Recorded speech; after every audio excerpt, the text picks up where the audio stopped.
Yo, welcome to this YouTube space. Now, we are doing it the African way, every day, every time, as you know, okay? If you're watching me from everywhere, anywhere the world, welcome here, and make sure you subscribe to this YouTube channel for more amazing content. Now, Ibrahim Traore exposed those who betrayed the leaders like Thomas Sankara, Muammar Gaddafi, and all those big names like Kwame Nkrumah. Ibrahim Traore has exposed all of them. Right now, everyone knows, or if you don't know, I will tell you who are the real culprits who betrayed these prominent leaders. The leaders like Thomas Sankara, who had the future of Africa. Kwame Nkrumah, the leaders who had the future of Africa. The leaders like Muammar Gaddafi, who was killed like a dog by these betrayals. In this video, we are going to unveil that courtesy of Ibrahim Traore, the president of Burkina Faso. Now, as we all know, Ibrahim Traore is working hard for Africa. And Ibrahim Traore, everyone who has come across his deeds, he is thinking him of the new Sankara.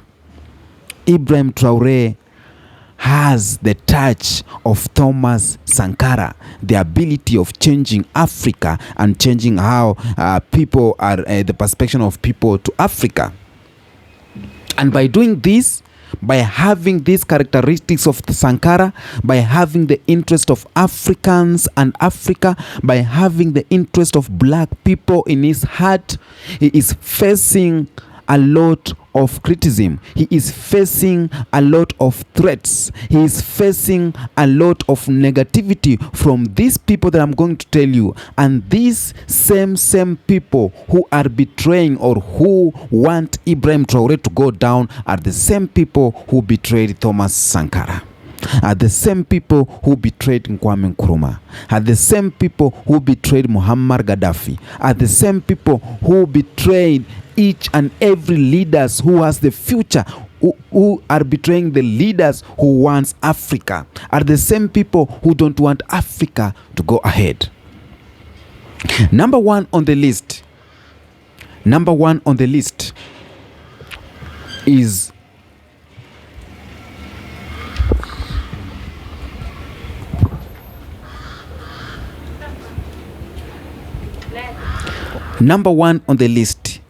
the ones who are betraying the good leaders of Africa, the ones who are hindering the future of Africa, the positive future of Africa, the liberation of Africa, is France and some Western interest.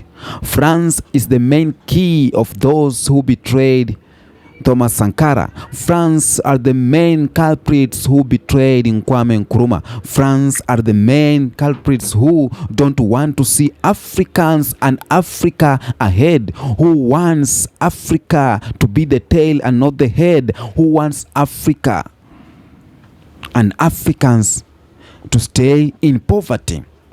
Now, France, they don't like what Ibrahim Traore is doing, and that automatically shows you they didn't want or they didn't like what Thomas Sankara was doing.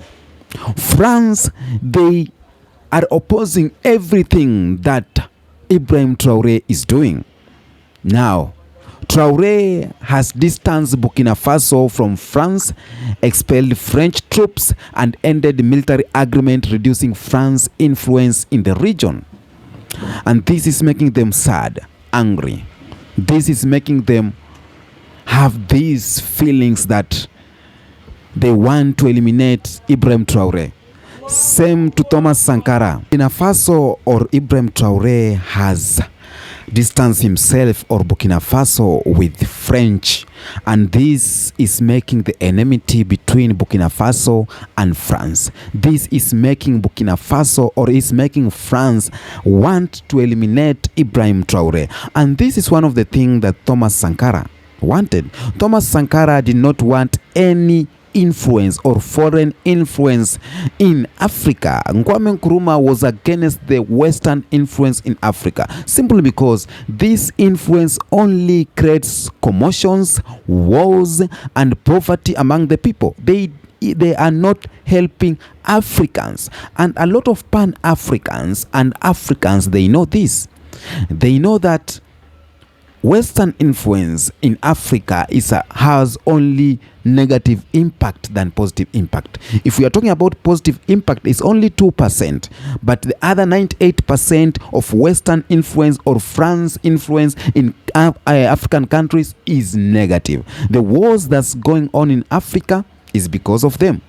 All the poverty that's going on in Africa is because of them. All the bad things that's going on in Africa is because of the Western influence. We have lost our culture. We have lost our identity as Africans simply because of this.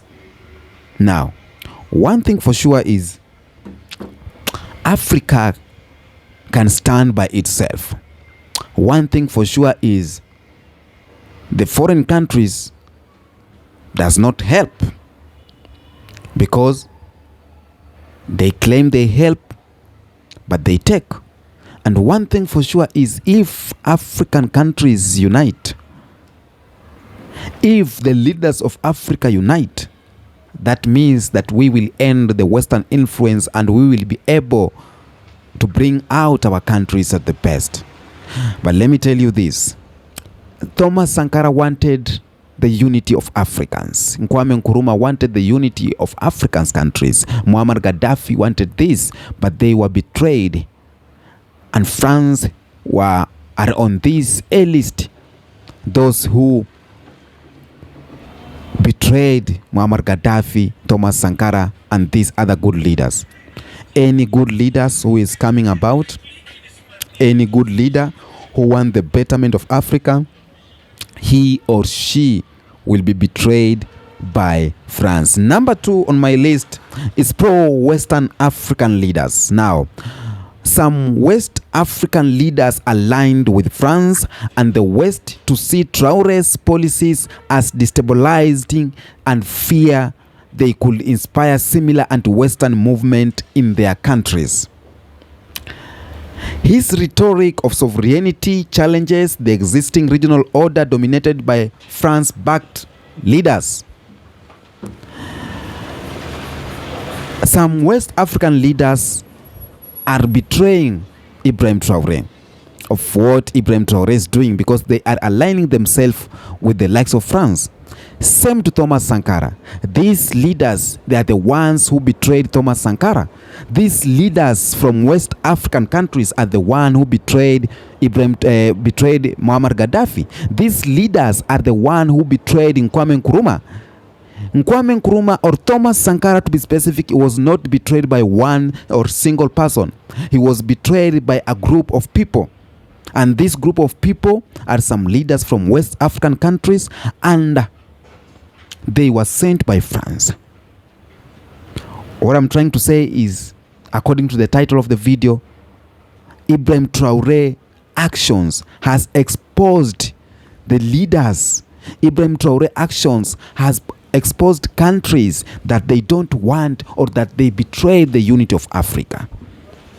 The actions alone of Ibrahim Traore is an exposure, is an eye-opening to everyone.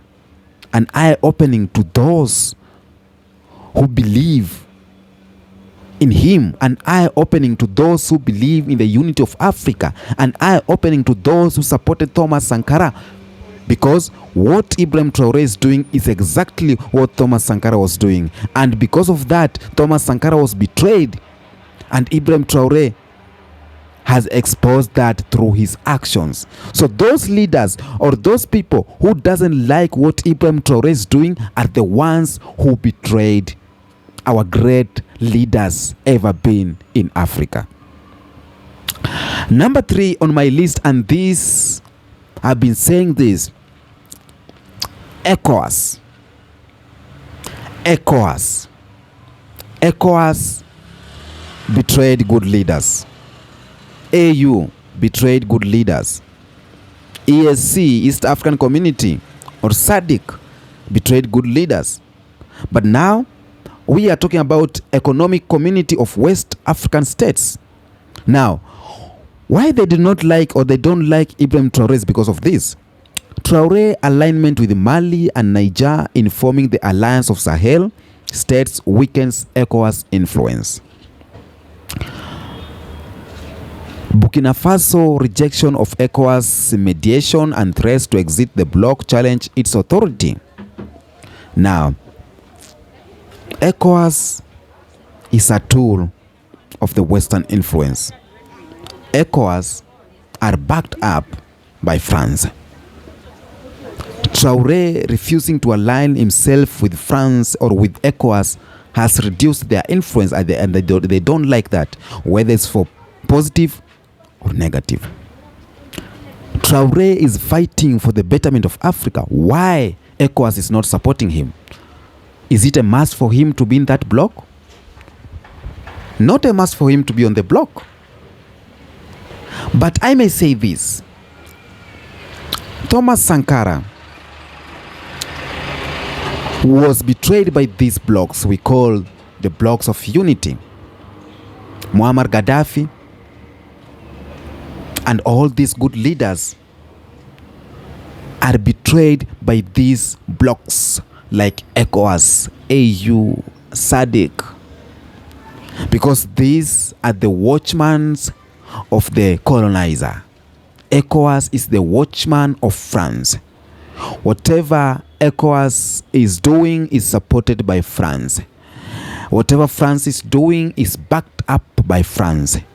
And by going against ECOWAS, you are going against France and foreign powers. And thus, they will take you down. So, by Ibrahim Traore actions, we are seeing why Thomas Sankara was taken down, why Muammar Gaddafi was killed. And the people who betrayed these good leaders were ECOWAS. They need to be number one on the list. ECOWAS, they don't mean good for African countries. AU doesn't mean good. These are tools used by the white supremacy to control African countries as an entity. Now they are seeing African, or through ECOWAS, they are seeing Western countries, West African countries as one country. Through SADC, they are seeing South African countries as one country. Through East African community, they are seeing the countries in the East African communities as one country. Through AU, they are taking Africa as an entity, not states. And that's why when they call leaders there, they will be calling all 53 states or 52 states presidents to go and meet one president. They are taking Africa as a country. This ECOWAS has played a bigger role in betraying good leaders. ECOWAS has played a bigger role in hating Ibrahim Traore, in not liking what Ibrahim Traore is doing, in not liking or hating or belittling or terminating Muammar Gaddafi, Thomas Sankara, and all good, great leaders we had in Africa, who had the future of Africa. Now, we have terrorist groups. They don't like what Ibrahim Traore is doing. They did not like the unity of Africa. That means they don't like what Sankara was doing, Kwame Nkrumah. And terrorist groups are the people who are backed by Western powers, are the people within the countries. These are Burkinabes. These are Ghanaians. These are Egyptians, the people from the countries, Somalians and Sudanese. They are the one who are forming these groups, and they go against the leader, and they are backed up by Western powers. We have internal political opponents, those who are betraying or those who don't like what Ibrahim Traore is doing. They are the ones who betrayed the good leaders too, like Thomas Sankara and Muammar Gaddafi. And these opponents, leaders or opposition leaders, are from the same country. That means the great leaders were betrayed by the people from the country who were backed by forces from outside. You get me? You feel me? So, if Ibrahim Traore is betrayed by the opposition leaders in the country, that means that these opposition leaders, they don't want the betterment of Africa. And some of them, they are not being sent by the people, but by foreign powers. Now, We have NGOs group. Some of NGOs group, they say they are helping, but deep down, they have their own agenda. Like World Health Organization, World Bank, IMF, this Red Cross, most of them have their own agenda. And when they see a leader who wants to dim their light, they're going to take him down. So, the whole story is Ibrahim Traore is exposing what transpired to our great leaders like Thomas Sankara, Muammar Gaddafi, Kwame Nkrumah, and most of them. By his actions alone, we see a lot of people want to take him down. And the same people who want Ibrahim Traore down are the same people who wanted Sankara down, who wanted Nkuruma, who wanted Gadaffi down. So this is a great exposure. By Ibrahim Traore being a good leader, we are seeing what others can do. Tell me what you think in the comment section about this video. Am I right or am I wrong? Until next episode, peace be with you.